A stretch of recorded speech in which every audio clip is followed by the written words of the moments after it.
चलो बच्चों, तो आज हम लोग स्टेट का रिवीजन कंटिन्यू करें ना भाई। स्टेट के रिवीजन में यहाँ हमारा रिवीजन चल रहा था सेकंड पार्ट का सेकंड चैप्टर, जो random variable and discrete probability distribution का है, जिसमें कल हम लोग डिस्क्रीट प्रोबेबिलिटी डिस्ट्रीब्यूशन के बारे में समझ रहे थे और उसमें मिसिंग वैल्यूज कैसे ढूंढते हैं ना, उसके रिलेटेड सम्स हमने किए थे। कल के वीडियो में वो किया था कि कोई भी मिसिंग वैल्यूज हो तो वो कैसे फाइंड करते हैं, उसके रिलेटेड एक्स और पी एक्स वो डिस्क्रीट प्रोबेबिलिटी डिस्ट्रीब्यूशन का टेबल भी बनाया था। और एक ही रूल उसमें कल देखा था हमने कि भाई जो रूल आता है कि पी एक्स का टोटल हमेशा 1 होता है, सिग्मा पी एक्स हमेशा 1 आता है। इसी रूल के हिसाब से मिसिंग वैल्यूज ढूंढते थे ना, बराबर ना। आज उसका सेकंड पार्ट हमें देखना है, जो डिस्क्रीट प्रोबेबिलिटी डिस्ट्रीब्यूशन में मीन और वेरिएंस फाइंड करना है। मीन एंड वेरिएंस ये हमें ढूंढना है, तो उसके रिलेटेड हम लोग पॉइंट देखें। सबसे पहले तो मीन और वेरिएंस हम लोग फॉर्मूला वाइज देख लें। हाँ, और ये भी देखो कि मीन और वेरिएंस ढूंढने के जो सम्स है ना डिस्क्रीट प्रोबेबिलिटी डिस्ट्रीब्यूशन के, वो दो टाइप के सम्स हैं। एक जिसमें आपको डायरेक्ट टेबल दिया हुआ होता है और मीन और वेरिएंस ढूंढना है, प्रोबेबिलिटी ऑलमोस्ट दी गई होती है। एक जिसमें हमें पूरी प्रोबेबिलिटी फाइंड करनी है, फिर मीन और वेरिएंस ढूंढना है। तो ऐसे दो तरह के क्वेश्चन है, इसीलिए ये आज का वीडियो दो पार्ट में है। आज के वीडियो में हम बेसिक क्वेश्चंस मीन और वेरिएंस के ढूंढने देखेंगे, ये सब क्वेश्चंस। इलस्ट्रेशन 6 देखना है, सेक्शन सी में 2 और 3, डी में 3 और ई में 1, जो ये एक ही मेथड के हैं वो इसमें देखेंगे। फिर जिसमें लॉजिकली पहले प्रोबेबिलिटी ढूंढनी, फिर टेबल बनाना, फिर मीन और वेरिएंस ढूंढना, ये पूरी मेथड जिसमें आती है वो फिर इसके सेकंड पार्ट में देखेंगे। साथ में ही हैं दोनों वीडियोस, पर इस वीडियो में ये सब है, दूसरे वीडियो में जो है वो दूसरे लॉजिकल क्वेश्चंस होंगे। बराबर, तो समझना ध्यान से। पहले मीन और वेरिएंस की फॉर्मूला समझ लो। तो मीन, ये म्यू का सिंबल कहते हैं ना हम लोग, जैसे ई एक्स भी कहा जाता है सिंबल में, मीन में डिस्क्रीट प्रोबेबिलिटी के लिए ई एक्स, सिग्मा नहीं ई, और जिसकी फॉर्मूला आती है sigma x multiply by P x, ये फॉर्मूला। वेरिएंस कहते हैं सिग्मा स्क्वायर, ठीक है ना, इसे सिग्मा का सिंबल स्टैंडर्ड डेविएशन आता है, वो थर्ड चैप्टर में भी आपने किया था नॉर्मल डिस्ट्रीब्यूशन में, कि वो स्टैंडर्ड डेविएशन उसका स्क्वायर वो वेरिएंस होता है। सिंबल में वी एक्स लिखते हैं, या ये भी सिंबल में लिखा जाता है कि ई एक्स स्क्वायर माइनस ई एक्स का होल स्क्वायर, या पूरी फॉर्मूला अगर कहो तो sigma x square multiply p x minus sigma x multiply p x का होल स्क्वायर, बराबर। ये आता है। ये दो मेन सिंबल भले याद ना रखो, ठीक है, कि ऑब्जेक्टिव टाइप्स ये सिंबल खाली ध्यान में रखना। सम करना हो तो ये खाली फॉर्मूला ही लिखना। मीन लिखना, mean equal to sigma x multiply p x, और variance equal to x square multiply p x minus x multiply p x का होल स्क्वायर। अब इसमें क्या वैल्यू रखनी है वो तो सम में देखते हैं हम लोग। जैसे इलस्ट्रेशन 6 पहले देखे हम लोग, मैंने यहाँ पे लिखा है इलस्ट्रेशन 6 में ना, ये दिया हुआ ही है कि प्रोबेबिलिटी c इंटू 4px और x इक्वल टू 0 1 2 3 4, ये दिया हुआ ही है इसमें। इसमें पहले हमें मिसिंग वैल्यू c फाइंड करनी है, कल जैसे ढूंढा था ना, वो c की वैल्यू ढूंढनी है, फिर उसके बाद मीन और वेरिएंस भी ढूंढना है, बराबर। हाँ तो ठीक है, पहले हम लोग मिसिंग वैल्यू फाइंड कर लें, फिर उसके बाद मीन और वेरिएंस भी ढूंढेंगे। तो भाई मिसिंग वैल्यू ढूंढने के लिए तो एक ही रूल, जैसे कल भी था कि सिग्मा पी एक्स का टोटल हमेशा 1 आता है, बराबर ना, उसी रूल से मिसिंग वैल्यू ढूंढते हैं। तो सबसे पहले तो यहाँ पे टेबल बना ले हम लोग कि x और px हम तैयार करते हैं। क्या x पे वैल्यू दी गई है 0 1 2 3 4, तो x की वैल्यू कंफर्म है 0 1 2 3 4। px की बात करें तो px के लिए ये फॉर्मूला दी गई है कि c इंटू 4px, तो इस फॉर्मूला के हिसाब से x की जगह पे 0 1 2 3 4 ये वैल्यू रख सकते हैं ना, बराबर ना। तो यहाँ पे रखें अगर कि c इंटू 4p, और पहले x पे क्या रखेंगे हम लोग 0, कि c इंटू 4p0, बराबर। जो 4p0 की वैल्यू क्या आती है, p भाई परम्यूटेशन, परम्यूटेशन और कॉम्बिनेशन लास्ट ईयर आता था, याद है ना, कि परम्यूटेशन कहते हैं हम लोग, परम्यूटेशन मतलब अरेंजमेंट के लिए यूज होता है। अरेंजमेंट के लिए नॉर्मली हम लोग ऐसे काउंट करते थे कि भाई सपोज अगर कहीं दिया हुआ 8p2 कि इसकी वैल्यू ढूंढो, तो डायरेक्ट वैल्यू ऐसे ढूंढते थे कि 8 को 2 डिजिट डिसेंडिंग ऑर्डर में मल्टीप्लाई, वो परम्यूटेशन के लिए यूज होता था ना वैसे, कि 8 को 2 डिजिट डिसेंडिंग ऑर्डर में मल्टीप्लाई, कि 8p2 मतलब हो जाता था 8 इंटू 7, 8 को 2 डिजिट मल्टीप्लाई डिसेंडिंग, कि 8 7 जा 56, ये आंसर। कोई भी हो, कि कभी अगर दिया हुआ हो कि 10p4, तो 10p4 का मतलब होता है कि 10 को 4 डिजिट डिसेंडिंग ऑर्डर में मल्टीप्लाई, 10 को 4 डिजिट मल्टीप्लाई कि भाई 10 9 8 7, ऐसे होता है ना कि 4 डिजिट डिसेंडिंग में मल्टीप्लाई, ये परम्यूटेशन के लिए यूज होता है। तो वही यहाँ पे भी दिया हुआ है ना, अगर दिया हुआ 4p0 तो 0 0 का परम्यूटेशन हमेशा 1 ही आता है। 4p0 1, तो 1 को c से मल्टीप्लाई करो वो सिर्फ c रहेगा, मैं डायरेक्ट वैल्यू लिख रहा हूँ ना कि इसको इससे मल्टीप्लाई करो सिर्फ c। फिर यहाँ पे अगर देखें 1 तो भाई c इंटू 4p1, 4p1, तो 4p1 का आंसर होता है 4, 4p1 का आंसर कितना होता है 4 ही होता है कि 4 को 1 डिजिट मल्टीप्लाई वो 4 ही रहेगा, तो मतलब वो आंसर आ जाएगा 4c, 4 और इंटू c, ऐसा लिख सकता है ना ये 4c। 2 में अगर वैल्यू रखें तो c इंटू 4p2, 4p2 की वैल्यू, तो 4p2, 4 को 2 डिजिट मल्टीप्लाई, 4 को 2 डिजिट इसकी तरह डिसेंडिंग में मल्टीप्लाई, मतलब 4 इंटू 3, तो 4 इंटू 3 12, 12c हो जाएगा, बराबर ना। 4 को 2 डिजिट मल्टीप्लाई वो 12c, 3 से मल्टीप्लाई करो तो c इंटू 4p3, 4p3, 4 को 3 डिजिट मल्टीप्लाई 4 3 2, तो 4 3 जा 12, 12 2 जा 24, तो वो 24c, बराबर। और c इंटू 4p4, वही x की जगह 4 रखना है, तो 4p4 का आंसर भी 24, 4 को 4 डिजिट मल्टीप्लाई 4 3 2 1, तो आंसर भी 24 ही, 24c, बराबर। ये मिल गया ना px।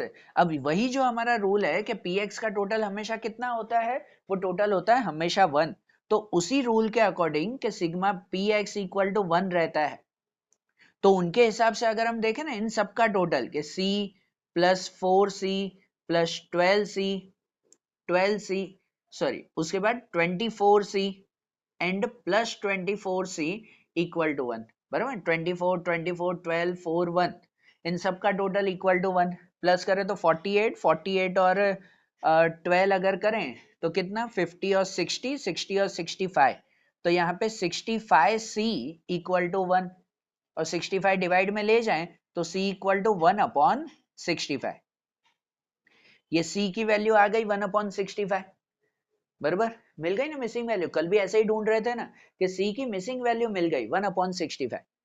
अब ये 1 अपॉन 65 हम इन सब में रखें तो सबकी प्रोबेबिलिटी भी तो मिल जाएगी ना, मिल जाएगी ना सबकी प्रोबेबिलिटी। भाई प्रॉपर प्रोबेबिलिटी तो ढूंढे, फिर मीन और वेरिएंस भी ढूंढना पड़ेगा। तो अगर हम यहाँ पे जो c की वैल्यू मिली वो c की वैल्यू सब में रिटर्न करें, तो भाई पहले का आंसर क्या आ जाएगा कि जो 0 है हमारा उसका आंसर आ जाएगा कि उसकी वैल्यू सिर्फ c है, सिर्फ c, मतलब c की वैल्यू 1 अपॉन 65, कि इसका आंसर है 1 अपॉन 65। 1 की वैल्यू अगर ढूंढोगे तो 1 की वैल्यू में है 4 इंटू सी, मतलब कि 4 इंटू 1 अपॉन 65, तो वो आंसर आ जाएगा 4 अपॉन 65, बराबर। 12 की वैल्यू अगर ढूंढेंगे तो 12 की वैल्यू में आ जाएगा 12 इंटू 1 अपॉन 65, सी की जगह पर वही ना 1 अपॉन 65, तो वो आंसर 12 अपॉन 65, कट तो कुछ होगा नहीं तो वो वैसे ही रहेगा ना, बराबर। अगर 3 की वैल्यू हम लोग फाइंड करें तो 3 की वैल्यू में 24 है कि 24 इंटू 1 अपॉन 65, तो वो 24 अपॉन 65। और आखिरी में 4 की वैल्यू अगर हम लोग फाइंड करें तो 4 की वैल्यू में भी वही 24 है कि 24 इंटू 1 अपॉन 65, तो वो आंसर भी 24 अपॉन 65। अब हैंडराइटिंग थोड़ी इधर उधर हो गई, पर ध्यान देना कि भाई ये पूरा बन जाए ना कि टेबल मिल गया, x मिल गया, px मिल गया, एक ही टेबल में आप लोग भी तैयार करना कि भाई एग्जाम में भी जब लिखो तो इसी तरह से भले वहीं c लिखो, उसी के ही साथ में जो है ये सब वैल्यू भी लिखो, कोई अलग वैल्यू नहीं, साथ में ही लिखो, कोई दिक्कत नहीं है उसमें, बराबर। एक टेबल पूरी तैयार करना, फिर नीचे कैलकुलेशन करते रहना उसकी। अब मीन और वेरिएंस ढूंढना है, तो मीन और वेरिएंस ढूंढने के लिए यहां पर आपको दो कॉलम बनानी पड़ेगी, दो कॉलम बनाएंगे जिसमें एक कॉलम आएगी x इंटू पी एक्स और दूसरी कॉलम आएगी x square into p x. ये दो कॉलम, मीन और वेरिएंस ढूंढना हो तो आपके पास x और px तो होता ही है, उसके साथ दो और कॉलम बनानी पड़ेगी, x इंटू पी एक्स और x square multiply p x. जो यहाँ पे चाहिए ना x square multiply p x और ये x इंटू पी एक्स, वो चाहिए होता है, तो वो दोनों हम लोग यहाँ पे कॉलम बनाएंगे, बराबर। अब ये कैलकुलेशन करो, उससे पहले सबसे पहली चीज ध्यान में रखना कि जब भी आप ये px बना रहे हो ना, तो px में सबका डिनोमिनेटर हमेशा सेम रखना। डिनोमिनेटर हमेशा क्या रखना, इक्वल। जैसे 65 है, इसमें तो इक्वल 65 बनाई तो वो 65 ही। कुछ कट होता हो तो भी कट मत करो, वो सेम ही रखो, कोई भी सम क्यों ना हो। क्योंकि अगर सेम रखोगे ना तो यहाँ मल्टीप्लाई में और उसके प्लस माइनस में इजी रहेगा, एलसीएम की झंझट नहीं रहेगी। अरे बात ध्यान, तो पहली रूल ये ध्यान रखना कि px जब आप ढूंढ रहे हो तो सबका डिनोमिनेटर इक्वल रखो। अब जैसे पहली कॉलम ढूंढते हैं x मल्टीप्लाई px, तो वो तो सिंपल है कि x को px से मल्टीप्लाई, बराबर ना। x को px से मल्टीप्लाई करेंगे कि यहाँ पर जैसे 0 के लिए मैं ऊपर वैल्यू रख दूं ना यहाँ पर कि x मल्टीप्लाई बाय px और x square multiply by px, कि पहले में जैसे हम करेंगे कि x मल्टीप्लाई px, x को px से मल्टीप्लाई, जैसे 0 इंटू 1/65, तो 0 से मल्टीप्लाई तो 0 ही हो जाएगा। फिर इससे मल्टीप्लाई के 1 इंटू 4/65, कि ये x मल्टीप्लाई px करना है, तो 1 को 4/65 से ऊपर ही मल्टीप्लाई करेंगे हम, तो 1 4 जा 4 वही रहेगा 4/65। फिर 2 को 12 से मल्टीप्लाई, कि 2 इंटू 12 वो हो जाएगा 24/65, बराबर।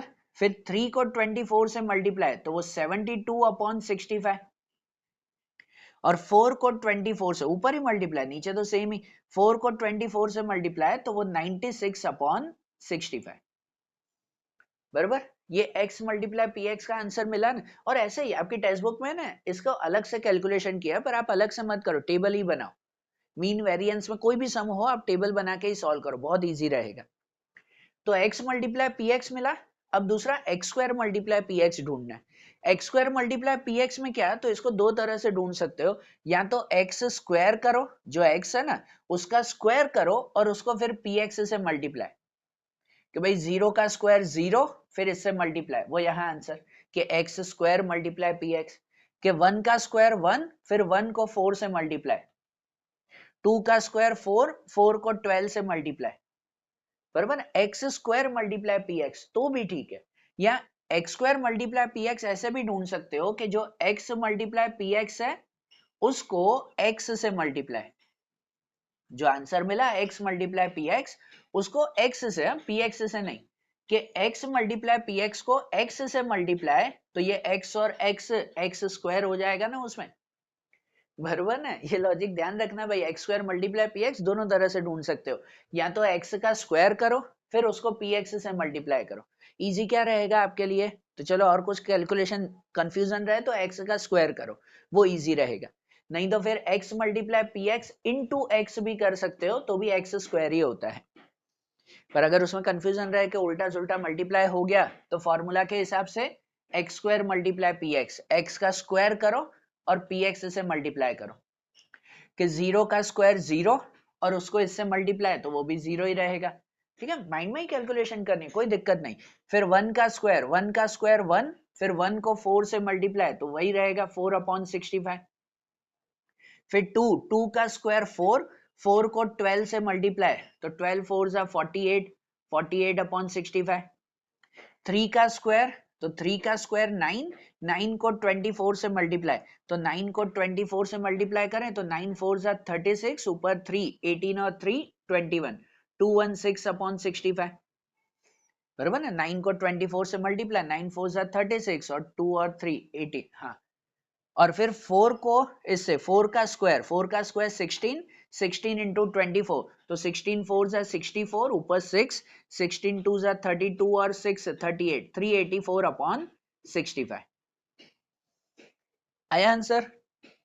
x मल्टीप्लाई पी एक्स और x square multiply p x, ये दो मिले ना। अब इन दोनों का सिग्मा करना है फॉर्मूला के हिसाब से। सिग्मा, सिग्मा मतलब कि टोटल, कि इसका टोटल कर दो और इसका टोटल।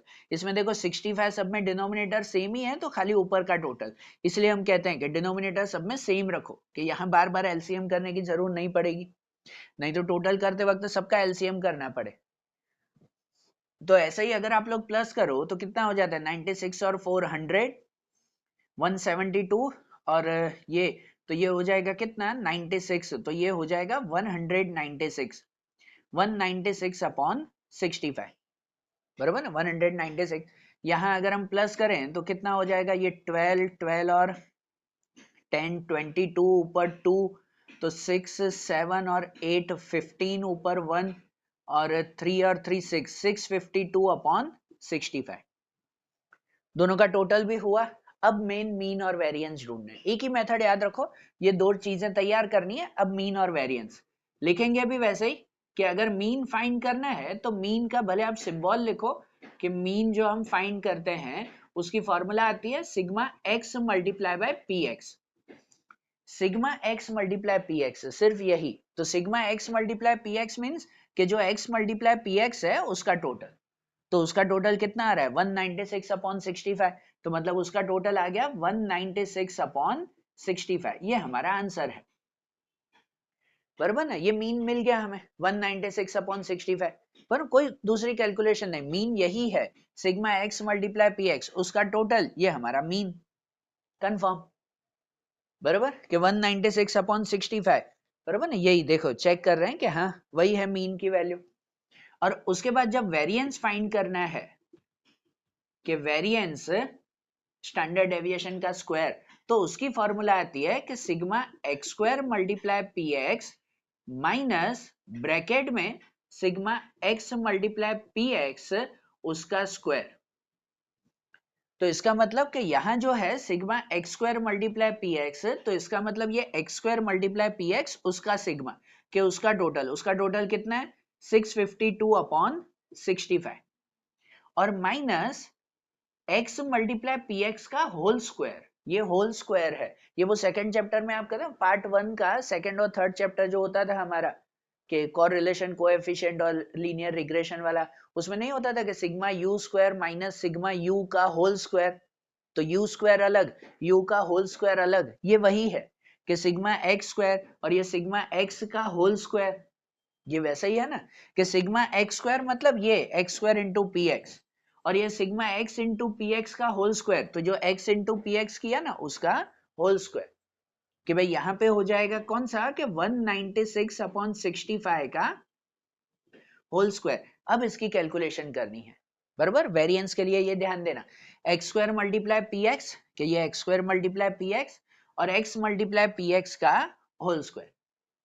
तब यहाँ कैलकुलेशन करें तो 652 अपॉन 65 और इसका स्क्वायर करेंगे 196 और 65 का स्क्वायर। अब तो कैलकुलेटर में करोगे ना, मैं इसमें चेक कर रहा हूँ कि देखो 196 का अगर हम स्क्वायर करें तो वो कितना हो जाएगा, वो हो जाएगा 38,416 और 65 का स्क्वायर 4225।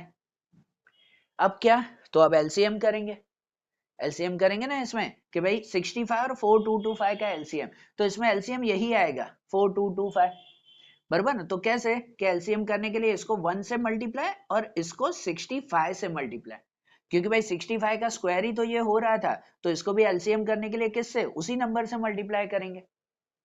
सही बात है ना, एलसीएम करने के लिए इसको 65 से ही मल्टीप्लाई करेंगे और इसको 1 से। तो 65 से इसको मल्टीप्लाई कर दें, 65 इंटू 652, आप कैलसी में करोगे तो यहाँ आंसर आएगा 42,380 और माइनस इसको 1 से मल्टीप्लाई वही 38,416 अपॉन एलसीएम 4225, बराबर। और ऊपर दोनों का माइनस कर दें तो फाइनल आंसर आ जाएगा 3,964 अपॉन 4,225। ये मिल गया हमारा वेरिएंस, बराबर। ये मीन और वेरिएंस हमने ढूंढा ना, बात समझ में आई कैसे।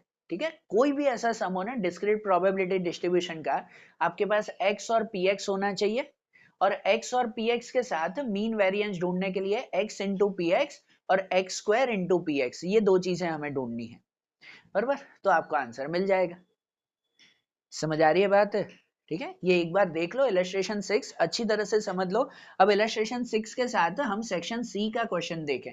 2 और 3 क्वेश्चन हमें देखना है सेक्शन सी का, जो इसी मेथड से है, वो भी थोड़ा सा समझ ले हम लोग। देखो अब जैसे सेक्शन सी में क्वेश्चन है ना सेकंड और थर्ड, तो सेक्शन सी का सेकंड क्वेश्चन लिखा है यहाँ पी एक्स में दिया हुआ है x माइनस 1/6 जिसमें x 2 और 3 है और 1/2 जिसमें x 4 है, और इसमें लिखा हुआ है खाली मीन ढूंढना है, सिर्फ मीन, वेरिएंस इसमें नहीं ढूंढना है। 2 मार्क का क्वेश्चन है, खाली मीन फाइंड करना है। तो मीन फाइंड करना हो या कुछ भी, हम टेबल तो तैयार करें ना कि टेबल के लिए x और px पहले हम लोग रेडी करें। तो x की वैल्यू यहाँ दी गई है 2, 3 और 4, x की वैल्यू ये रख रही है, x की वैल्यू क्या होगी 2, 3, 4, और उसका जो px है वो px की वैल्यू क्या, तो px की वैल्यू के लिए लिखा हुआ है ये कल सेक्शन डी में भी ऐसा एक क्वेश्चन था, मिसिंग वैल्यूज में ढूंढा था कि ऐसे लॉजिक में दिया हुआ है कि ये 2 और 3 है, उसके सामने px की वैल्यू x माइनस 1/6 लिखनी है, और जहां पे 4 है उसके सामने px की वैल्यू 1/2 लिखनी है, बरोबर, ऐसा है ना। तो जहां 2 और 3 है उसकी जगह ये लिखना है x माइनस 1/6, x माइनस 1/6, और जहां 4 है उसके सामने लिखना है 1/2। तो अब इस px को सॉल्व तो करें, अब फाइंड भले मीन करना है खाली, पर पहले px को सॉल्व करें।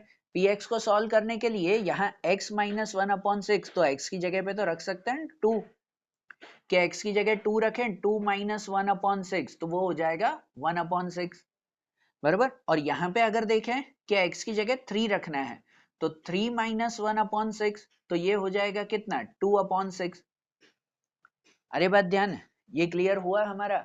अब इसमें मीन ढूंढना है, अब मीन ढूंढना है तो सबसे पहले एक ही रूल याद रखो, कुछ भी मीन वेरिएंस ढूंढना हो हमेशा जो px है ना वो px में सबका डिनोमिनेटर सेम रखो, नहीं तो बार बार एलसीएम करना पड़े, शॉर्ट सम हो के लॉन्ग सम हो, एक ही मेथड याद रखो कि भाई पहले सबका डिनोमिनेटर सेम करना है। ये देखो यहाँ 6 है, यहाँ 6 है, इसको कट नहीं किया क्योंकि डिनोमिनेटर सेम ही रखना था, कि यहाँ 6, यहाँ 6, यहाँ 2 है डिनोमिनेटर में, तो पहले इसको भी 6 बनाएंगे ना हम लोग, ठीक है ना। ये ध्यान रखना कि डिनोमिनेटर सेम रखें, यहाँ 1/6 है, यहाँ पे 2/6 है, पर यहाँ अगर देखो तो 1/2 ही है, तो इसको 6 बनाने के लिए क्या करें, 2 को 6 बनाने के लिए 3 से मल्टीप्लाई, तो ऊपर भी 3 से मल्टीप्लाई करना पड़ेगा, मैथ्स का रूल है, एलसीएम अगर कर रहे हो इसको जो मल्टीप्लाई ऊपर भी वही, तो ये हो जाएगा 3/6, बराबर, ये आ गया ना।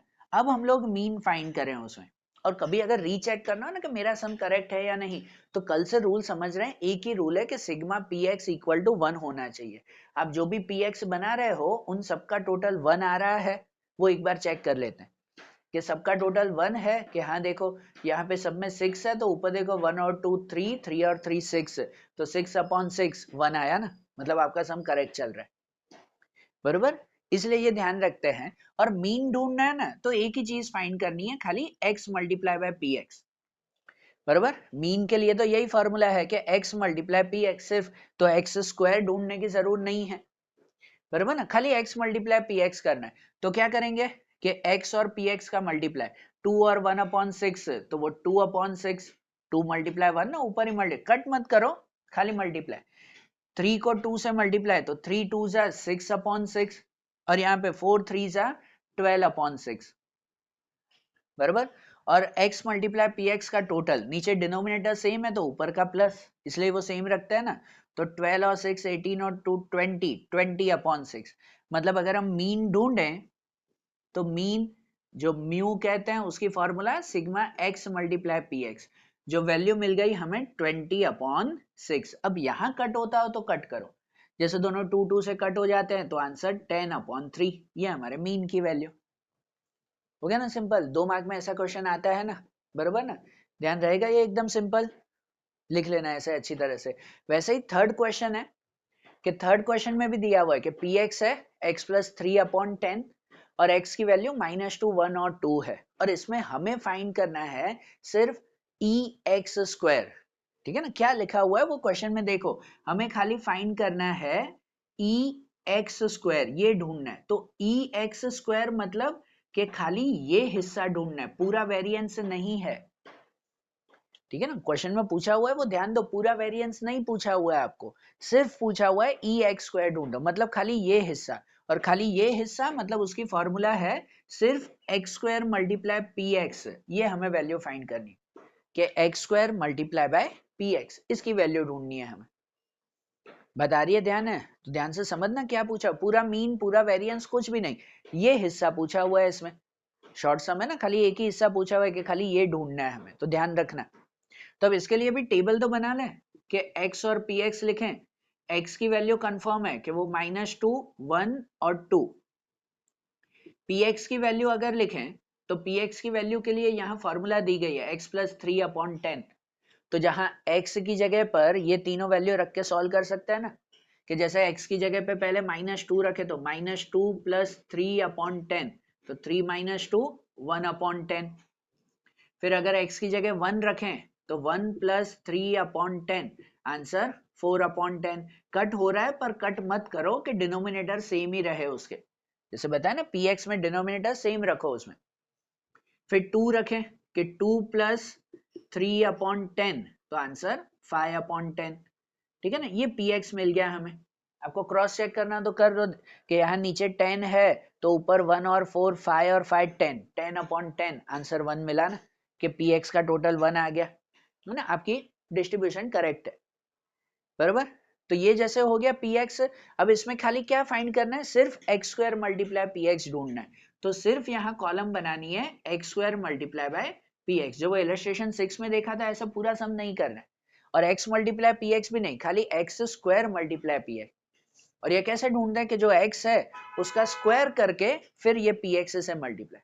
ये स्क्वायर के लिए आप अलग से कॉलम बना लो x² तो भी ठीक है, नहीं बनाओ माइंड में कैलकुलेशन करो तो भी चलेगा। x² × px, तो x का स्क्वायर 2 का स्क्वायर 4 और 4 × 1 तो 4/10। 2 का स्क्वायर 4 तो प्लस हो जाएगा ना, और 4 × 1 तो वो 4/10। 1 का स्क्वायर 1, 1 का स्क्वायर 1 ही रहेगा, और 1 × 4 वो 4/10। 2 का स्क्वायर 4 और 4 × 5 तो वो 20/10, बराबर। और हमें फाइंड करना था खाली ये इसका टोटल, नीचे 10 10 सेम है, ऊपर का प्लस 20 और 8 कि 28/10।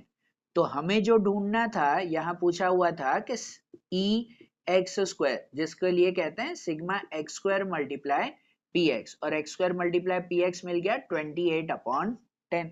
ये हमारा आंसर। पहले 2.8 लिखो या कट करो अगर 2 से, तो 14/5 लिखो तो भी करेक्ट, बराबर। कोई मीन वेरिएंस पूरा नहीं ढूंढना था, खाली ये हिस्सा ढूंढना था, वो ढूंढ लिया। समझ आ रहा है क्वेश्चन? सेक्शन सी समझ में आया। अब ऐसे ही देखो सेक्शन डी में थर्ड वाला क्वेश्चन है, उसमें भी जो है वो कुछ ऐसे ही, उसमें पूरा फाइंड करना है। तो समझो वो सेक्शन डी का क्वेश्चन भी समझे हम लोग। देखो अब जैसे सेक्शन डी में थर्ड वाला क्वेश्चन है, उसमें दिया हुआ है कि px में k × 5px और x में 0 1 2 3 4 5 ऐसे दिया हुआ है ना, कि भाई k × 5px और 0 1 2 3 4 5 x की वैल्यू है, जिसमें हमें पहले k ढूंढना है, मिसिंग वैल्यू k फाइंड करनी है, और उसके बाद खाली मीन ढूंढना है, उसमें भी खाली मीन, वेरिएंस अभी नहीं है, बरोबर ना, सिर्फ मीन फाइंड करना है। तो समझना है इसमें भी टेबल तो वैसे बनाएंगे ही कि x की वैल्यू आपको मेंशन है कि x की वैल्यू में 0 1 2 3 4 5 है ना, x की वैल्यू। और px अगर लिखें तो px के लिए ये है ना k × 5px, तो यहाँ पर भी k × जो 5px की जगह पर ये एक एक करके वैल्यू लिखे ना, बराबर ना, जैसे वो इलस्ट्रेशन 6 भी किया था हमने कि भाई यहाँ x की जगह पर पहले 0 लिखेंगे, 5p0, तो 5p0 की वैल्यू क्या होती है, 1 ही होती है। 5p0 1 मतलब 1 × k लिखेंगे, वो सिर्फ k होगा, बराबर। फिर यहाँ 1 से मल्टीप्लाई करें तो k × 5p1, बराबर, x की जगह पे आप 1 लिखेंगे तो 5p1 का आंसर 5 ही रहता है, 5p1 5 आंसर रहेगा, तो 5 × k वो 5k होगा। 2 अगर रखें तो k × 5p2, 5p2 का आंसर, 5 को 2 डिजिट मल्टीप्लाई, 5 × 4 तो 5 × 4 20, तो ये हो जाएगा 20k। 3 रखें तो k × 5p3, तो 5p3, 5 को 3 डिजिट मल्टीप्लाई, 5 4 3, तो 5 4 20, 23 60, तो 60k हो जाएगा। 4 रखें तो k × 5p4, तो 5p4 5 4 3 2, जिनका मल्टीप्लाई हो जाएगा कितना 120, है ना, 120 के। और 5 अगर रखें उसमें लास्ट में के k × 5p5, के 5 को 5 डिजिट मल्टीप्लाई, 5 4 3 2 1, वो भी आंसर 120 ही रहेगा,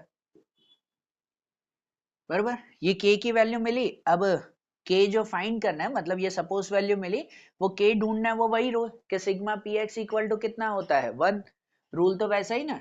यहाँ अगर हम कर दें कि भाई सिग्मा px इक्वल टू 1 ही होता है, मतलब इन सब का टोटल 1, k 5k, यहाँ पे लिखेंगे ना k + 5k + 20k, 20, 60 और 120 plus 60K plus 120K plus 120K equal to 1, बरोबर।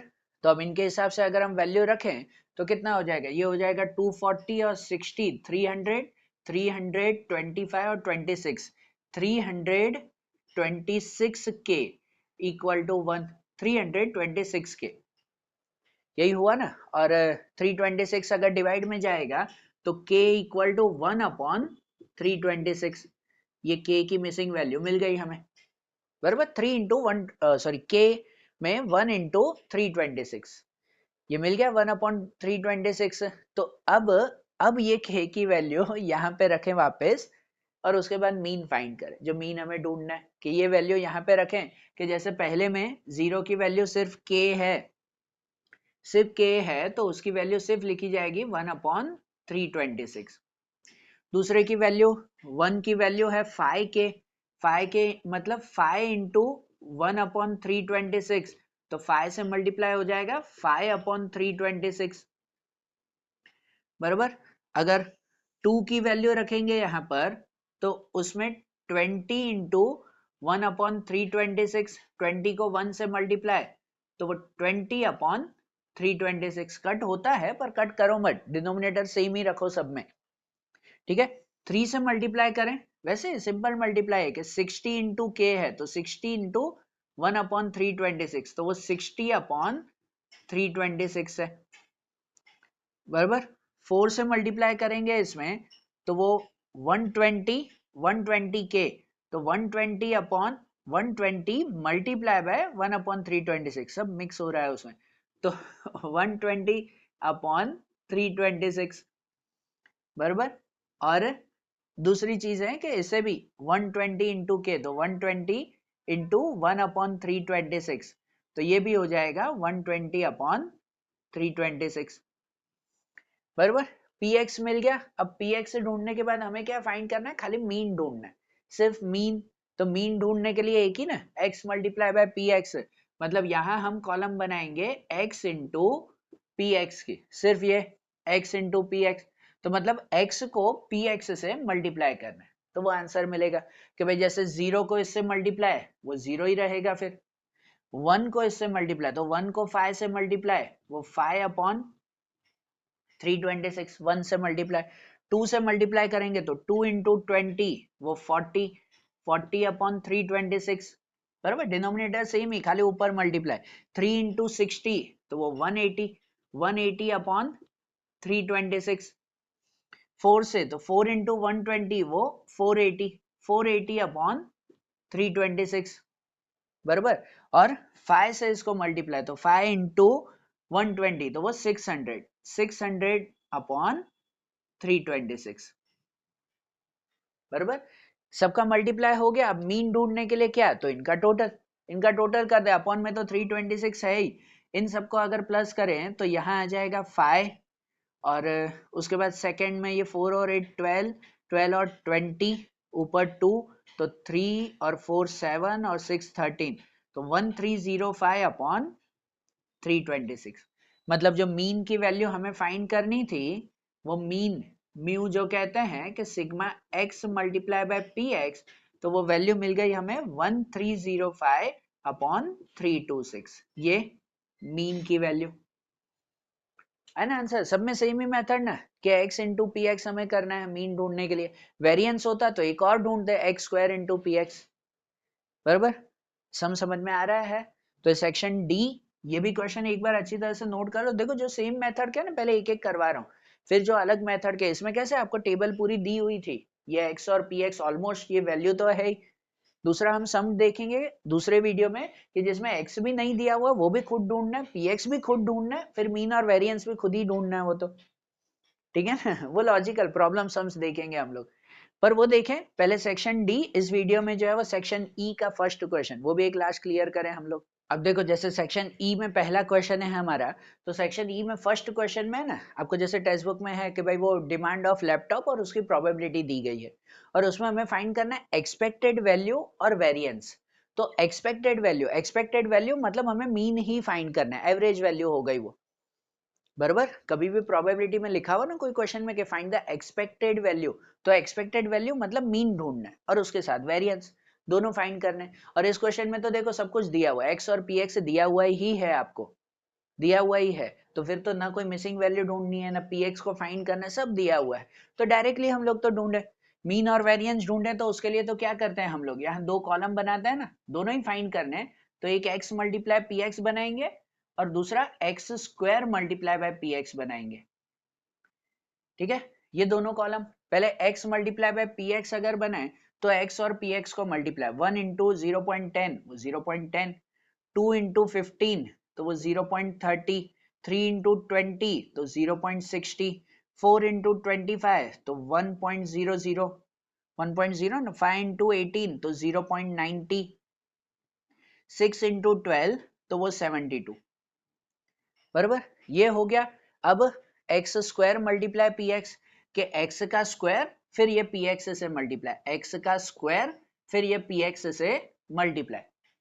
तो ऐसे अगर हम लोग करें तो क्या हो जाएगा उसमें कि इनका मल्टीप्लाई हो जाएगा कि भाई 1 का स्क्वायर 1, 1 इंटू 0.10 तो वो 0.10 ही रहेगा, 2 का स्क्वायर 4, 4 इंटू 15 तो वो 0.60, 3 का स्क्वायर 9, 9 इंटू 20 तो 1.80 है ना, 9 इंटू 20 18 ना, तो 1.80, 4 का स्क्वायर 16, 16 इंटू 25 तो वो 4.004 होगा पूरा, 5 का स्क्वायर 25, 25 इंटू 18 तो वो 4.50, 4.50, 6 का स्क्वायर 36, 36 इंटू 12 तो कितना हो जाएगा कि भाई 6 टू ज़ा 12, 42 और 43, 4.32 हो जाएगा वो। 6 का स्क्वायर 36, 36 इंटू 0.12 तो 4.32। बराबर, x multiply p x, x square multiply p x दोनों मिल गए। अब इन दोनों का टोटल कर दो, कि दोनों का टोटल करो, यहाँ कितना आ रहा है, तो यहाँ 2, ये 4 और 10, 10 और 9 19 और 26 ऊपर 2 3 तो 3.62। मैं उतार में कर रहा हूँ, आप लोग चेक करना कि इसका टोटल 3.62, और यहाँ पे अगर टोटल करें तो ये 2 7 और 8 15 20 और 23, 2 और 3 7 11 और 15 15.32। भाई ये टोटल भी आ गया। अब आप मीन और वेरिएंस ढूंढो, तो भाई जैसे हम मीन फाइंड करते हैं, सिंपल क्वेश्चन था, पूरा टेबल दिया हुआ ही था, बस खाली कैलकुलेशन करके ढूंढना है। भाई मीन फाइंड करते हैं, म्यू उसकी फॉर्मूला आती है sigma x multiply by P x, तो एक्स मल्टीप्लाई पी एक्स उसका सिग्मा कितना है 3.62, तो मीन मिल जाएगा हमें 3.62, वो डायरेक्ट है, मीन की वैल्यू मिल गई ना 3.62 उसमें। और वेरिएंस अगर फाइंड करें तो वेरिएंस जो स्टैंडर्ड डेविएशन का स्क्वायर कहते हैं, उसकी फॉर्मूला आती है कि sigma x square into p x minus sigma x into p x उसका whole square, x square into p x minus x into p x का होल स्क्वायर। तो x square into p x वो ये है कि 15.32, 15.32 minus x into p x का whole square, तो x into p x ये है 3.62 के 3.62 का होल स्क्वायर। बराबर ना, ये x square multiply p x ये हुआ, और x इंटू पी एक्स का होल स्क्वायर, ये x इंटू पी एक्स ये मिला था ना हमें कि इसका होल स्क्वायर 3.62 का स्क्वायर। अब इसका स्क्वायर करके और इससे माइनस करें, ये तो कोई क्या कहते हैं फ्रैक्शन में भी नहीं है कि एलसीएम करना पड़े, पॉइंट में और इजी हो जाएगा। अब आगे के भी जो सम की है सबको पॉइंट में कन्वर्ट करके ढूंढोगे ना तो भी चलेगा, तो भी आंसर करेक्ट है। और पॉइंट में हो जाए खाली इसका स्क्वायर और इससे मल्टीप्लाई। अब इसका स्क्वायर तो कैलसी में करोगे, मैं यही अगर कर लूं इसमें तो इनका स्क्वायर कितना, 2 6 12, 1 3 और 7, 0 6 2 12 और 6 6 36 और 1 37, ऊपर 3 18 और 3 21, 0 3 2 6 18 और 10 है ना, दो जीरो लगेंगे सॉरी, कि भाई 3 2 6 18 और 10। भाई आंसर आ जाएगा यहाँ पर 14 और 6 20, ऊपर 2 के 11, ऊपर 1 3 और 1 और 4 पॉइंट गए तो 13.10, कुछ अप्रोक्सीमेट आ रहा है ये 15.32 माइनस 13.10। और इन दोनों का अगर माइनस करें तो दोनों का -2 -0 3 -1 और 15 -13 ये कि 2.22 ये मिल गया हमें वेरिएंस। और ये मीन, भाई मैंने ये ओरल कैलकुलेशन किया, अब तो कैलसी से कर लोगे, बहुत इजी हो जाएगा वो। तो ये मीन और वेरिएंस मिल गया ना, सिंपल था ना इसमें कि भाई जो भी वैल्यू थी वो वैल्यू हमें मिसिंग वैल्यू मिल गई। इजी है, ध्यान में आ रही है बात है? तो भाई अच्छी तरह से नोट कर लो। और आज जैसे क्वेश्चन देखे ना, इस वीडियो में जो क्वेश्चन देखे हमने कि जिसके अंदर ये पॉइंट था हमारा कि भाई x और px आपको टेबल बनी हुई थी। अब आपके प्रॉब्लम सम्स देखने हैं कि जिसमें फाइंड यही मीन और वेरिएंस करना है, पर प्रॉब्लम क्वेश्चंस के लिए कि जिसमें पहले x और px भी लॉजिकली ढूंढना है, फिर मीन और वेरिएंस भी ढूंढेंगे हम लोग। अरे बात ध्यान, तो अब ये नोट कर लो अच्छी तरह से इतने क्वेश्चंस, फिर जो इसके प्रॉब्लम क्वेश्चंस हैं वो अब हम लोग दूसरे वीडियो में देखते हैं। ओके, चलो, थैंक यू।